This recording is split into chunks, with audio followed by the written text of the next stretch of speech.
안녕하세요. 사연을 부탁해입니다. 오늘의 사연을 소개하겠습니다. 오랜만에 친구를 만나러 길을 나섰습니다. 카페 문을 밀고 들어서자 먼저와 자리를 잡고 있던 친구가 저를 발견하고는 손을 흔들었어요. 마주 앉기가 무섭게 친구의 눈이 동그래지더니 곧 놀라움을 감추지 못한 표정으로 말문을 열었습니다. 그러니까 남편이 데려다 줬다고? 애는 어쩌고? 오늘 친구 만나러 간다고 하니까 어머님이 잠깐 들르셨더라고. 그럼 나랑 만나는 내내 시어머님이 애를 봐주시는 거야? 친구의 목소리에는 의아함이 묻어났는데요.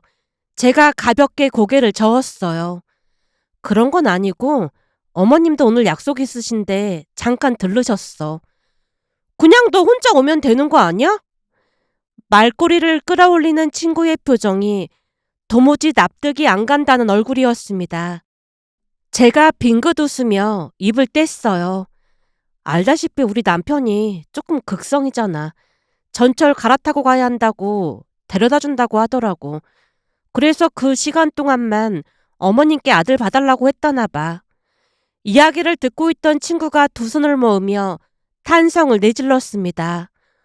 우와, 남편 완전 멋지다. 그럼 오늘 내내 남편이 아들 보는 거야? 오늘 주말이니까 맘 놓고 놀다 오라고 하더라고. 저도 모르는 사이 입가에 잔잔한 미소가 번지고 있었어요. 그런 제 표정을 가만히 바라보던 친구의 눈빛에 부러움이 짙게 깔렸습니다. 잠시 머뭇거리던 친구가 결국 속에 있던 말을 털어놓았어요. 우리 남편이랑 너무 비교돼서 짜증나려고 한다. 오늘도 몇 달 만에 하는 외출인데 엄청 눈치 주고 그랬거든. 너네 남편은 어쩜 그렇게 다정할 수가 있다니? 난 이번 생에는 틀린 것 같아. 완전 망했어. 쓸쓸하게 가라앉는 친구의 목소리에 가만히 찻잔을 내려놓았습니다. 잠깐의 정적이 흐른 뒤 옅은 웃음을 머금으며 제가 입을 열었어요. 우리 남편도 처음부터 그랬던 건 아니었어. 내가 일일이 말을 안 해서 그렇지 예전에는 진짜 어마어마했거든. 친구의 두 눈이 살짝 커졌습니다. 설마 그럴 리가. 말도 마. 예전에는 진짜 생각이 없어도 너무 없었어. 생각이 없다니? 캐묻는 친구의 시선을 받으며 한 박자 숨을 골랐는데요. 누구에게도 좀처럼 꺼내본 적 없는 이야기였습니다. 내 얼굴에 침 뱉기라 어디 가서 말 안 했는데 사실은 우리 아들 낳을 때 남편은 옆에 있지도 않았어. 손에 들고 있던 컵이 미세하게 흔들릴 만큼 친구의 반응은 컸습니다. 뭐? 출산할 때 옆에 없었다니? 지금껏 그런 말 없었잖아. 천천히 한숨 같은 웃음을 흘렸어요. 그게 뭐 좋은 일이라고 떠들고 다니겠어. 그치만 시댁 가족들이 워낙 좋은 분들이라 이혼 안 했던 거야. 말도 마라. 혼자 출산하면서 이혼해야지 그 생각밖에 없었다니까. 말 끝에 잠시 시선을 아래로 떨궜습니다. 그러자 친구가 자신의 일처럼 붕괴하며 말을 이었어요. 우리 남편은 짜증나게 할 때도 많지만 그래도 출산 때는 옆에 있어줬거든. 내가 15시간 넘게 진통하는 내내 남편도 쫄쫄 굶었다는 엄마 말 들었는데 고맙더라고.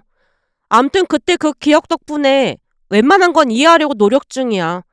근데 출산날 옆에 없었다는 건 진짜 너무한 거다. 친구의 말을 듣고 있자니 그때의 기억들이 바로 눈앞까지 밀려오는 듯 했어요.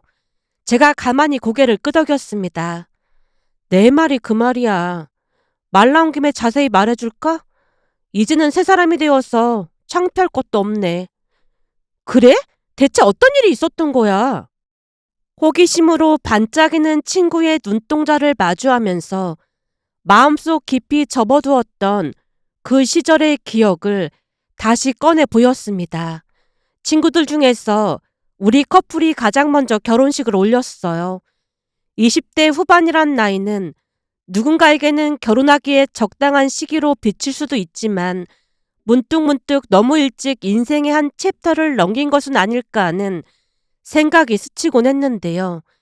그도 그럴 수밖에 없었던 것이 TV 드라마에서나 듣던 허니문 베이비라는 말이 어느새 제 이야기가 되어 있었기 때문이었습니다. 처음에는 정말이지 단순한 감기인 줄만 알았어요. 환절기 즈음이었으니 의뢰 그런 것이려니 싶었거든요. 약국에 들러 종합 감기약을 사서 막 집에 돌아왔을 때였습니다. 엘리베이터에서 내리자 시어머님이 반갑게 저를 맞이했어요. 어디 다녀오는 거니? 어머님, 연락하고 오시지 그러셨어요. 전화했는데 안 받길래 그냥 반찬만 놓고 갈까 해서 왔는데 어디 다녀오는 길이니? 제가 휴대폰을 놓고 나왔네요.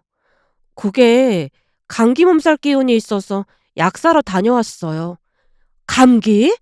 그럼 병원을 다녀오지 그랬어. 그냥 병원 갈 정도는 아닌 것 같아서 종합 감기약 먹고 자다 일어날까 해서요. 증상이 어떤데? 그냥 몸이 으슬으슬 춥고 잠이 쏟아져서요. 아무래도 감기 몸살인 것 같아요. 잠도 쏟아져? 시어머님이 잠시 허공 어딘가에 시선을 두었습니다.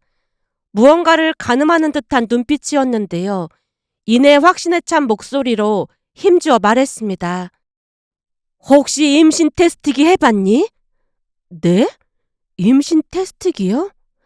제가 눈을 동그랗게 뜨고 있자 시어머님이 차근차근 말을 이어갔습니다. 내가 잔소리하려고 그러는 게 아니라 결혼하면 약 함부로 먹고 그러면 안 되는 거야.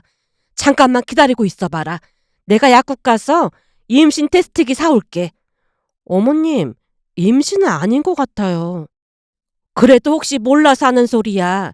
전에 내 친구 딸은 임신인 줄 모르고 감기약을 먹어서 아기 낳을 때까지 얼마나 노심초사했는지 모른다. 다행히 아무 이상이 없긴 했지만 그게 보통 일이 아니거든.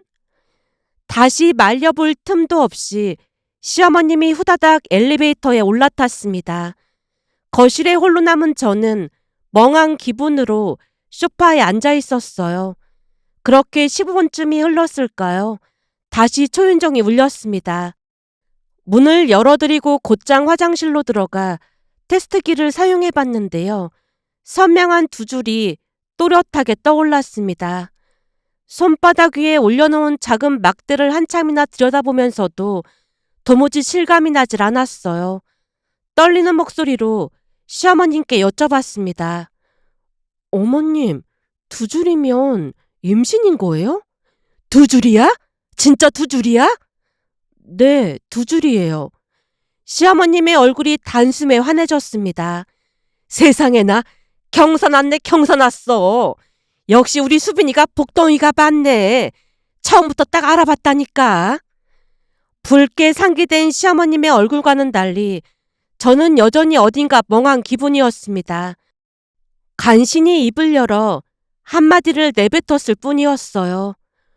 어머님 아니었으면 진짜 감기약 먹을 뻔했어요. 그러게 말이다. 어쩐지 나도 오늘따라 이상하게 니들한테 반찬을 해다 주고 싶은 거야. 왜 그러나 싶었는데 조상님이 우리 손주 지키라고 나를 보낸 모양이네. 이럴 게 아니라 내가 죽이라도 끓일 테니까 넌 들어가서 좀 쉬렴. 아니에요. 죽 사서 먹으면 되는걸요. 내가 있는데 뭐 한다고 사 먹어. 소고기 넣고 맛있게 끓여줄 테니까 넌 얼른 들어가서 쉬렴. 성화에 못 이긴 채 침대에 머물러 있자 거짓말처럼 곧장 잠이 쏟아졌습니다. 한참을 자고 일어나 거실로 나가보니 시어머님이 콧노래를 흥얼거리며 욕실 청소까지 마무리하고 계셨어요. 어머님, 욕실 청소까지 하셨어요? 이제부터 욕실 청소랑은 전부 정훈이한테 시키도록 해라. 임신하면 냄새도 역하고 그렇거든. 저녁 무렵 퇴근하고 돌아온 남편 또한 한박 웃음을 감추지 못했습니다. 내가 아빠가 되는 거네? 제발 딸이었으면 좋겠다. 딸이면 어떻고 아들이면 어때? 건강하게만 나오면 되는 거지. 시어머님의 한마디에 남편이 멋쩍은 듯 머리를 긁적였어요. 그 이후 병원에서 아이가 건강히 자라고 있다는 소식을 들었고 그제서야 비로소 작은 생명이 제 안에 깃들었다는 사실을 가슴 깊이 실감할 수 있었습니다. 시간은 빠르게 흘러 어느덧 만삭이 가까워졌는데요. 배는 무겁고 발목은 풍선처럼 부어 한 발짝 떼는 일조차 쉽지 않아진 어느 저녁이었습니다. 현관에서 익숙한 비밀번호 누르는 소리가 들리더니 남편이 봉투를 흔들며 들어왔어요. 자기야, 자기 좋아하는 과일 종류별로 다 사왔어. 나 잘했지? 그렇잖아도 과일 떨어졌던데 진짜 고마워. 내가 과일 씻어올게. 소매를 걷어붙이고 주방으로 향하는 남편의 뒷모습을 가만히 지켜봤습니다.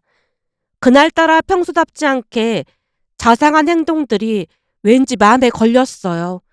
그러나 이내 곧 아빠가 되니 사람이 변했구나 안도의 숨을 내쉬고 말았는데요. 임신 기간 내내 남편은 이런저런 핑계를 늘어놓으며 늦게 들어오기 일쑤였고 집안 청소 문제로 부딪힌 적도 한두 번이 아니었거든요. 잠시 후 깨끗이 씻은 과일을 식탁에 내려놓던 남편이 역시나 무슨 말을 꺼낼 듯 말 듯 입술만 몇 번 달싹이고 있었습니다. 자기야, 무슨 할 말 있어? 그게 티 났어? 얼굴만 봐도 딱 알거든?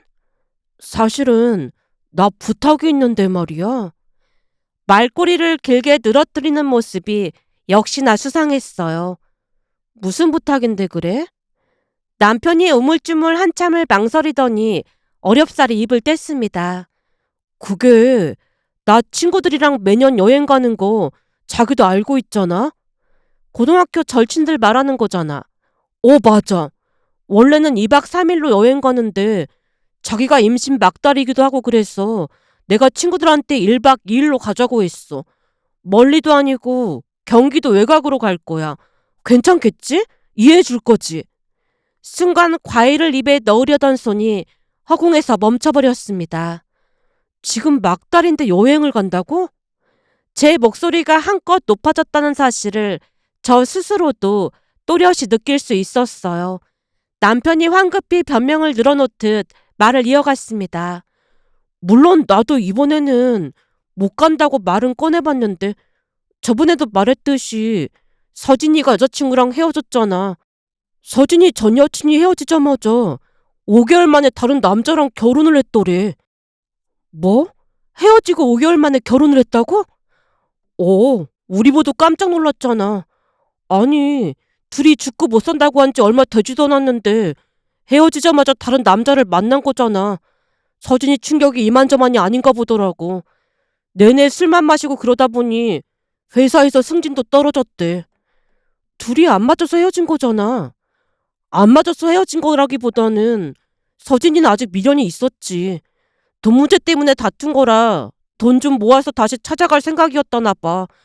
근데 그새 다른 남자를 만나서 결혼해버렸으니 서진이 입장에서는 얼마나 황당하겠어. 암튼 서진이 충격으로 지금 몸무게가 7kg나 빠졌어.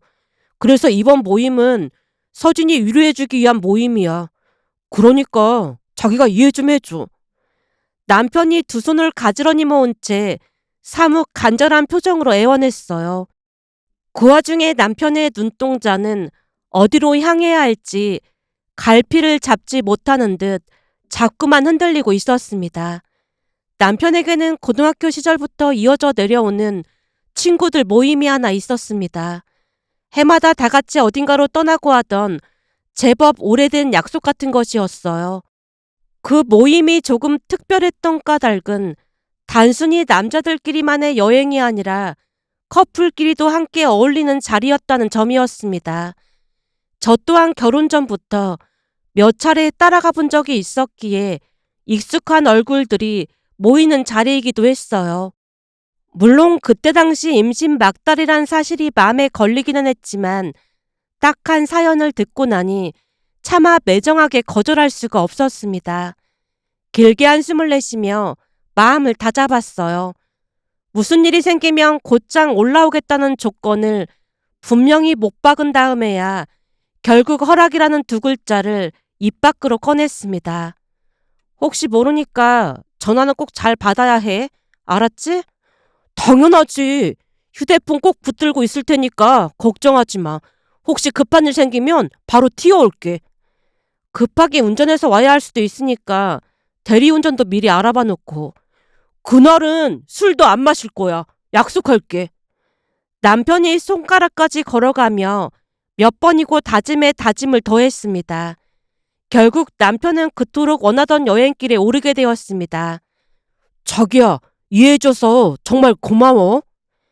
콧노래라도 부를 듯한 표정으로 현관을 빠져나가는 남편의 뒷모습을 바라보며 저도 모르게 옅은 웃음이 새어나왔어요. 그때까지만 해도 배려하길 잘했다는 마음이 가슴 한구석을 따뜻하게 채우고 있었거든요. 남편이 여행지로 떠나 있는 동안 저는 친정에 가 있기로 했습니다. 만삭의 몸으로 혼자 덩그러니 지낼 딸이 못내 마음에 걸렸는지 부모님이 부랴부랴 차를 몰고 데리러 오셨거든요. 친정집 거실에 들어서자마자 엄마가 분주하게 움직이기 시작했어요. 애기 낳으려면 많이 먹어둬야 해. 엄마도 너 낳기 전에 고기를 얼마나 먹었는지 몰라. 엄마가 한우 구워줄게. 지금도 잘 먹고 있는 걸 뭐. 네가 애를 안 낳아서 그런 거지. 애 낳는 게 보통 일인 줄 알아? 그러니까 지금부터 잘 먹어둬야 해. 엄마는 한상을 차려놓고도 모자랐는지 주방과 식탁 사이를 쉴 새 없이 오가며 자꾸만 새로운 반찬을 내어놓았습니다. 그 손길에서 묵직한 무언가가 전해져 오는 듯해 가만히 숟가락을 들었어요. 밥 다 먹으면 후식으로 과일도 먹자. 엄마의 다정한 말을 들으며 묵묵히 식사를 이어가고 있던 그때였습니다. 식탁 맞은편에 앉아 계시던 아빠가 못마땅하다는 듯 혀를 끌끌 찼어요. 아무리 너가 허락해줬다지만 이 서방은 가란다고 진짜 갈 수가 있어.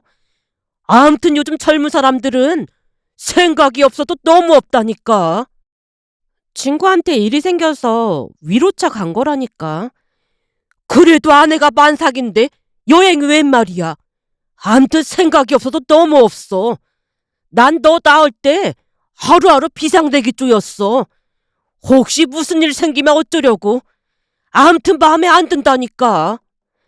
아빠는 좀처럼 분이 풀리지 않는 듯 끝내 미간을 펴지 못했는데요. 제가 부드러운 미소로 아빠를 달래듯 말했습니다. 무슨 일 생기면 바로 온다고 했어. 그 순간만 해도 저는 정말로 그 말을 굳게 믿고 있었습니다. 혹여나 어떤 일이 생긴다 한들 손가락까지 걸며 다짐했던 남편이 한달음에 달려와 줄 것이라고 말이죠. 제 안에서 자라고 있는 작은 생명을 조용히 떠올리며 그렇게 믿어 의심치 않았어요. 그토록 굳게 믿어 의심치 않았건만 정작 남편은 돌아오기로 약속한 그날에 이르도록 아무런 기별이 없었어요. 낮부터 완전히 연락이 끊긴 채였습니다. 가슴 한구석을 누르고 있던 불길한 예감을 떨쳐낼 수가 없어 떨리는 손끝으로 카톡 한 줄을 띄어보냈어요. 자기야, 오늘 오는 거 맞지? 전송 버튼을 누른 뒤로 몇 번이나 화면을 들여다봤는지 모릅니다. 그러나 남편은 메시지를 확인조차 하지 않고 있었어요.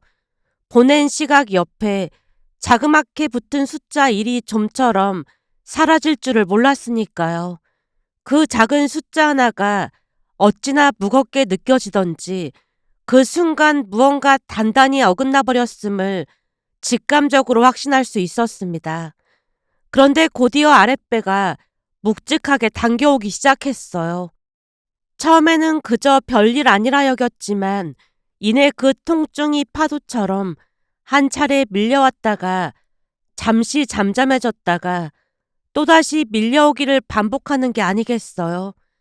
말로만 듣던 진통이라는 것을 어렴풋이 알아챌 수 있었습니다. 예정일을 보름이나 앞둔 시점이었기에 당황스러움이 더욱 컸어요. 부모님과 함께 허둥지둥 병원으로 향하는 차 안에서 손에 쥔 휴대폰을 차마 내려놓지 못했습니다.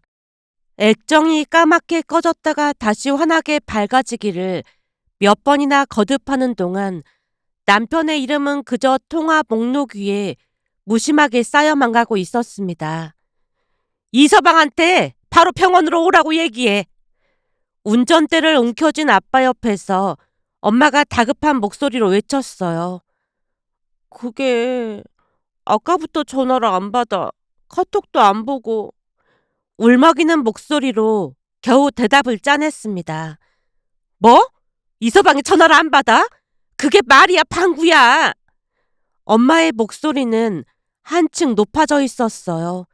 휴대폰 너머에서는 같은 안내 음성만이 무미건조하게 흘러나오고 있었습니다.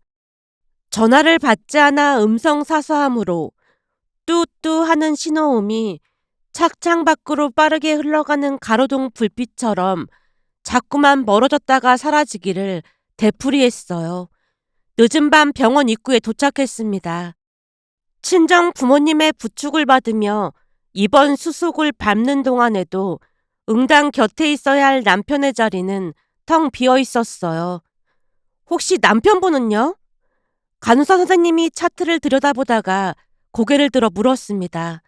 어색한 미소를 띠며 말끝을 흐리듯 엄마가 둘러댔어요.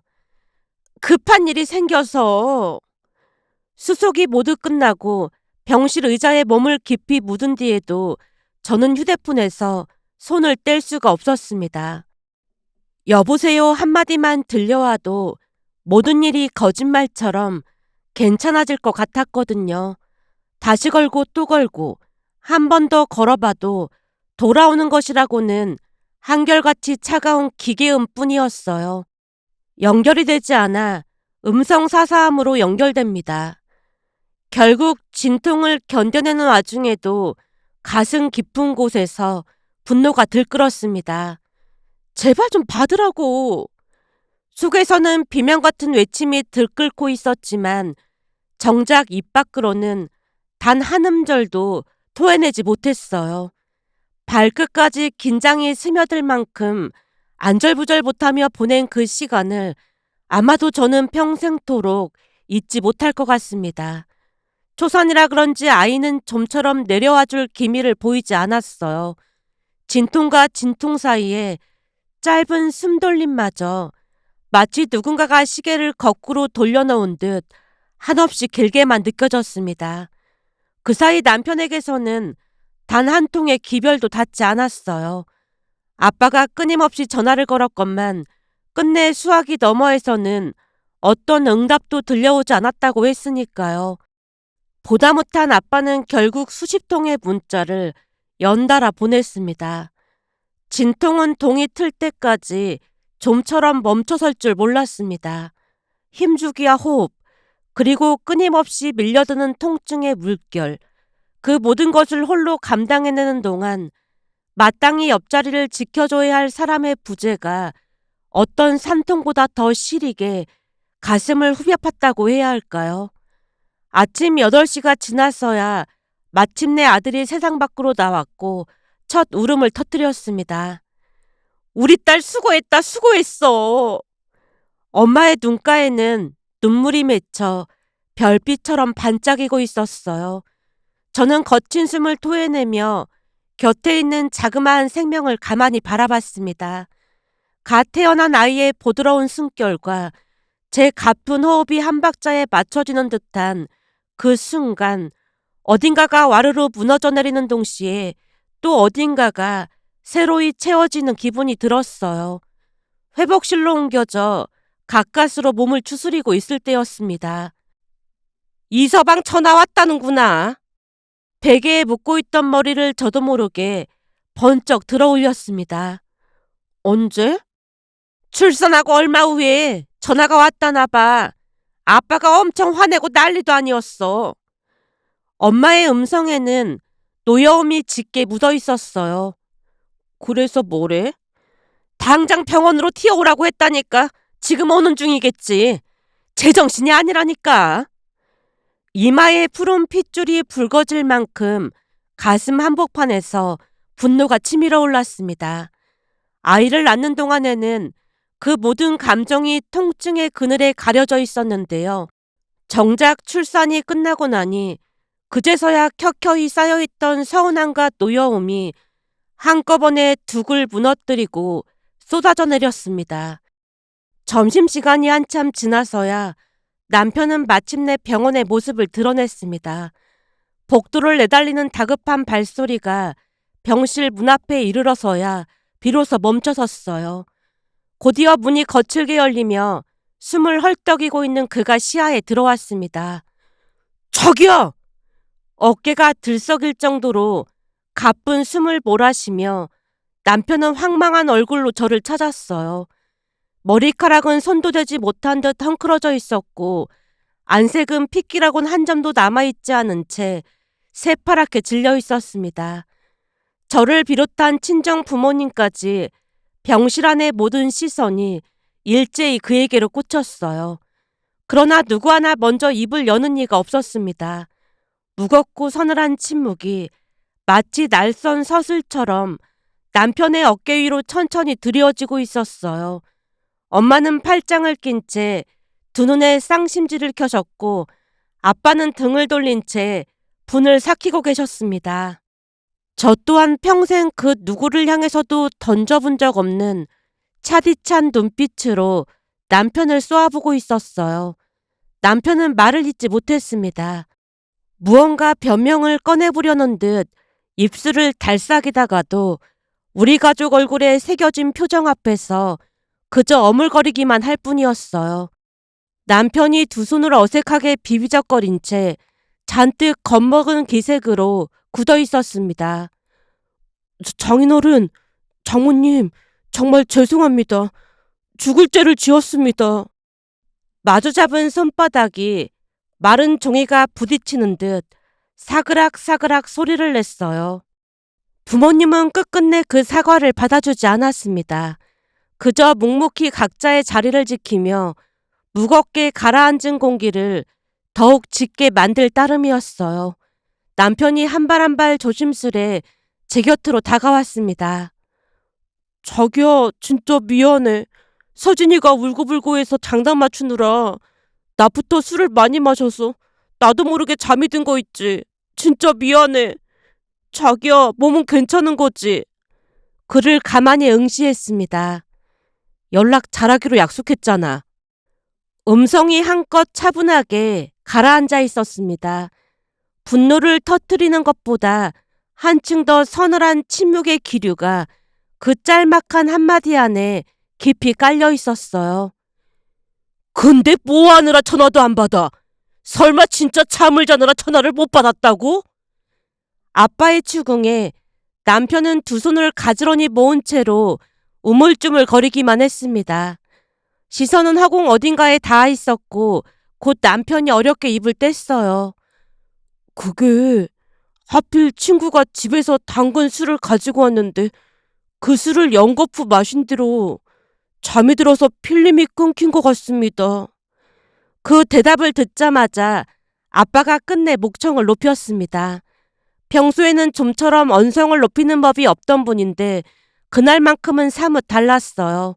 아빠의 두 어깨가 거칠게 들썩이고 있었거든요. 그러니까 다른 일도 아니고 술 처먹고 뻗어서 잤다 그 말인 거네. 그러고도 자네가 아빠 될 자격이 있다고 생각하나? 장인어른, 잘못했습니다. 죽을 죄를 지었습니다. 남편이 곧장 바닥에 무릎을 꿇었습니다. 무릎을 꿇는 정도가 아니라 아예 이마가 차가운 병실 바닥에 닿으리만치 바짝 엎드린 채 두 손을 단정히 모았어요.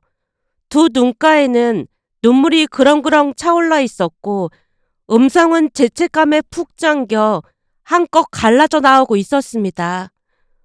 정말 잘못했습니다. 그렇게 엎드린 남편의 뒷모습을 한참이나 내려보다가 저는 길고 깊은 한숨을 내쉬었어요. 남편의 행실이 못내 괘씸하기 그지없었지만 그 전에 이미 시부모님께서 진심을 다해 남편 대신 깊이 머리를 숙이셨던 터라 친정 부모님도 더는 몰아붙이지 않았습니다. 또한 남편이 병원에 왔다는 소식을 전해 듣고 시부모님이 다시 한 걸음에 달려와 주셨거든요. 시아버님께서 남편의 멱살을 단단히 움켜쥔 채 복도 밖으로 끌고 나가려 하시는 통에 오히려 아빠가 시아버님을 뜯어 말려야 할 지경이었어요. 그날 노여움을 감추지 못하던 두 분의 모습이 지금도 생생히 남아 있습니다. 그나마 마음 한 자락을 다독일 수 있었던 까닭은 남편이 그저 친구들과 술잔을 기울인 것이 사실로 확인되었기 때문이었어요. 시부모님과 남편이 거듭하여 진심 어린 사죄를 건넸고 길고 길었던 그날의 소동은 그렇게 가까스로 매듭을 짓게 되었습니다.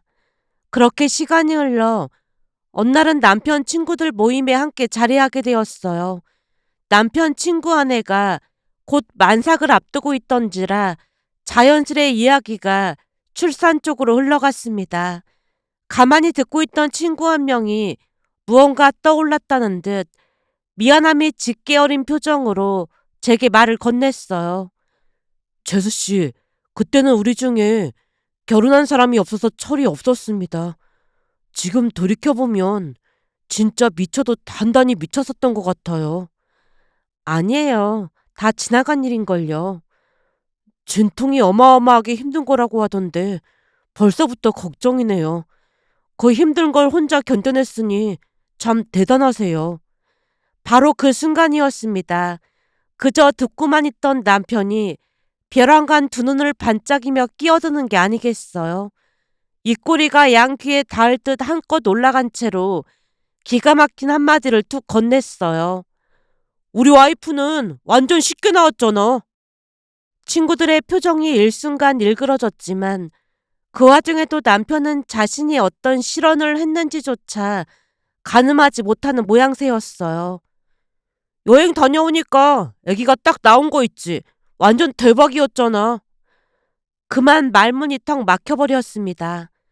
분노가 머리끝까지 차올라 입술이 파르르 떨려오는데도 도무지 어떤 단어부터 꺼내야 할지 갈피가 잡히지 않았어요. 친구들도 다들 깊은 한숨을 내쉬는 것이 고스란히 전해졌습니다. 문제는 남편의 망언이 거기서 그치지 않았다는 점이었어요. 그날의 자리를 어찌어찌 수습하고 며칠이 흐른 어느 날 다 함께 시댁에 모이게 된 자리였어요. 마침 신우이가 만삭의 몸으로 본가에 머물며 휴식을 취하고 있던 무렵이었어요. 평소 같았다면 흐뭇하게 둘러앉아 안부나 나누었을 자리였건만 그날따라 어쩐지 알 수 없는 불길함이 등줄기를 스쳐 지나갔다고 해야 할까요? 거실 바닥에 다리를 길게 뻗고 앉아있던 신우이가 가만히 한숨을 내쉬었습니다. 애기 낳을 때 엄청 힘들다고 하던데 올케도 고생 많았지. 난 벌써부터 걱정이 되는 거 있지. 누나, 우리 와이프는 완전 쉽게 애기 낳았잖아. 그냥 숨풍숨풍 나왔다니까. 그 말에 손에 들고 있던 찻잔을 그대로 떨어뜨릴 뻔했어요. 순간 신우이의 표정이 굳어가는 것이 곁눈으로도 분명히 보였습니다. 그런데 남편은 거기서 그칠 생각이 없었던 모양이었어요. 누나도 쉽게 나을 수 있게 와이프한테 길을 나눠달라고 해봐. 임산부들 보니까 서로 기운 받아간다고 하던데. 순간 신우이의 양볼에는 노여움의 홍조가 벌겋게 번지고 있었어요. 곧이어 신우이가 옆에 있던 쿠션을 와락 집어들더니 남편을 향해 그대로 달려들었습니다. 그리고는 쿠션으로 남편의 등짝을 마구마구 날리기 시작했어요. 놀라움에 두 사람을 멍하니 바라보고 있는데 시어머님이 마치 잘됐다는 표정으로 후라이팬을 신우이의 손에 쥐어주는 게 아니겠어요? 저런 정신 나간 인간은 그런 쿠션 따위로 정신을 차릴 것 같지 않으니까 이걸로 대갈통을 확 날려버려. 그래야 정신이 번쩍 들어서 두 번 다시 미친 소리를 짓거리지 않지. 엄마까지 왜 이러세요? 왜 이래? 네 입에서 지금 그 말이 나와? 누가 애를 쉽게 낳았어? 수빈이가 애 낳느라 얼마나 고생을 했는데 그따위로 말하고 자빠졌어. 그 말에 추임새라도 넣듯 신우이가 후라이팬을 마구마구 휘두르기 시작했고 시어머님이 다시 외쳤습니다. 야, 이 호루자식 같은 놈아. 그날 사돈 두 분께 얼마나 죄송했는지 알기나 해? 술 처먹고 애 낳는 것도 못 본 인간이 어디서 그따위로 말을 해? 넌 정신 차리려면 한참 멀었어. 시어머님의 음성에는 그동안 가슴 한구석에 켜켜이 묻어뒀던 미안함과 분노가 한꺼번에 터져나오고 있었습니다. 곧이어 시어머님이 시누이 손에서 후라이팬을 빼앗아 들었는데요. 시누이도 옆에서 손뼉을 치며 더욱 부추기기 시작했어요. 엄마, 이번에 똑바로 교육시켜놔야 두 번 다시 미친 소리를 안 한다니까. 그날 시어머님과 시누이의 그 매서운 창교육 앞에서 남편은 거듭 머리를 조아리며 제게 사과를 건넸습니다. 급기야 시어머님 입에서는 쌍놈의 새끼라는 말까지 절로 새어나올 지경이었으니 그날의 풍경은 그야말로 난장판도 그런 난장판이 따로 없었어요. 그 와중에 남편이 고모부에게 슬그머니 다가가 나직이 물었습니다. 매형은 누나같이 드된 사람이랑 어떻게 같이 살아요? 누나 같은 사람이 어딨다고 그런 소리를 해? 누나가 얼마나 합리적이고 똑똑한 사람인데 누나는 말이야. 눈치 없고 바보짓 하는 사람들만 혼내. 난 눈치가 무진장 빨라서 혼난 적 거의 없어. 오히려 대접받고 사는걸? 그러게 처남은 왜 그렇게 눈치가 없는 거야? 앞으로도 평생토록 처남댁한테 충성하고 살 생각해. 암튼 볼 때마다 처남은 눈치가 없어도 너무 없더라. 언젠가 한번 크게 혼날 줄 알았다니까. 고모부마저 한심하다는 듯한 눈길로 바라보자 남편은 결국 길고 깊은 한숨을 내뱉었어요. 그 일이 있은 이후로도 시댁 식구들은 한결같았습니다. 남편이 한심한 행동을 보일 때마다 어줍잖게 편을 들어주는 법이 없었어요. 도리어 그 자리에서 호되게 야단을 치며 제게는 둘도 없는 든든한 지원군이 되어주셨거든요.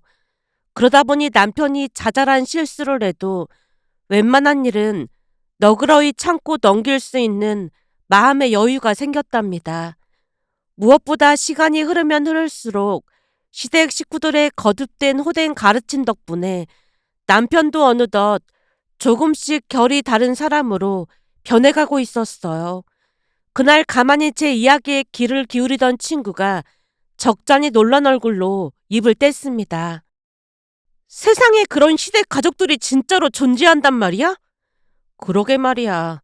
나도 많이 놀라는 중이야. 만약 시댁 가족들 아니었음 우리도 이혼한다 만다 그런 얘기 나왔을 거야. 근데 남편이 잘못을 하면 시부모님이 크게 혼을 내주시니 마음이 금세 풀리고 말더라고. 누군가 확실하게 내 편이 되어준다는 게 이렇게 큰 위로가 될 줄 몰랐어. 진짜 부럽다. 그래도 우리 시어머니는 항상 중립적이라 나도 큰 불만은 없는데 우리 회사 직원은 시어머니가 무조건 당신 아들 편만 들었다는 거야. 저번에도 주식하다 전셋집을 날려먹었는데도 시어머니가 그 직원한테 너만 가만히 있으면 된다고 하면서 남자가 큰일하다 그럴 수도 있는 거라고 했다는 거야. 전셋집을 날려먹었는데도? 글쎄 그랬다니까. 결국 두 손 두 발 다 들고 이혼했잖아. 그 집 시어머니는 아들이 어떤 큰 잘못을 해도 며느리 때문이라고 한다잖아. 그러다 보니 위에 형도 이혼하고 그 직원도 이혼해서 두 아들이 다 이혼한 거지 뭐. 암튼 말 한마디가 참 중요한 건데 그걸 모르는 사람들이 참 많더라고. 그러게 말이야. 시댁 가족들이 워낙 딱 잘라서 남편을 혼내주니까 남편도 많이 변하더라고. 요즘은 그래도 눈치가 빨라져서 다행이야. 친구와 이런저런 이야기를 주고받으며 적잖은 시간을 함께 했는데요. 만일 출산날 시부모님이 남자가 그럴 수도 있지라며 남편의 편에 섰다면 어땠을까? 어쩌면 더 큰 골이 패이고 말았을지도 모르겠다는 생각이 문득 머릿속을 스쳐 지나갔습니다. 그 모든 일을 겪고 나서야 비로소 어렴풋이 깨달을 수 있었어요. 누군가의 그릇된 모습을 묵묵히 감싸고 두둔하는 것이 결코 그를 위하는 길이 아니라는 것을 말이죠. 돌이켜보면 그 호된 가르침의 시간들이 있었기에 우리 가정이 지금의 모습으로 단단하게 자리 잡을 수 있었던 것이 아닐까 싶은 생각이 들어 감사한 마음을 담아 이렇게 글 남겨봅니다. 오늘의 사연은 여기까지였습니다. 즐겁게 보셨다면 구독, 좋아요 부탁드립니다. 고맙습니다.